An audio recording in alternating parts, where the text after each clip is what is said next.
ஒரு காலத்தில் எதுவுமே இல்லாத காலம். இருள் மட்டுமே இருந்தது. அப்போது கர்த்தர் பேசினார்.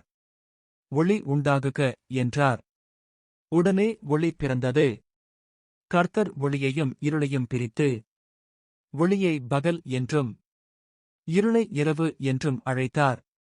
அடுத்ததாக கர்த்தர் ஆகாயத்தை சிருஷ்டித்தார்.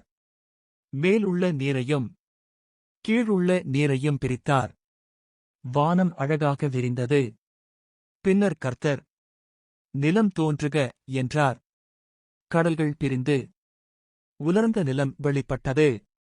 நிலத்தில் பசுமை, மரங்கள், பூக்கள், கனிகள் முளைத்தன.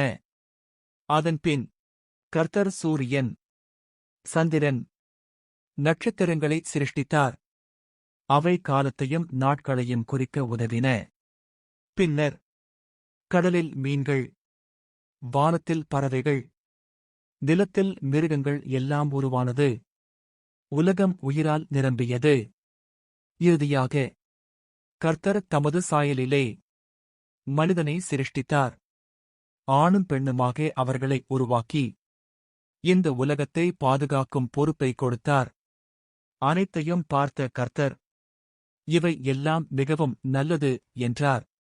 7வது நாளில் அவர் ஓய்ந்தார். இவ்வாறு அன்பும் ஞானமும் நிறைந்த கர்த்தர் இந்த அழகான உலகத்தை சிருஷ்டித்தார்.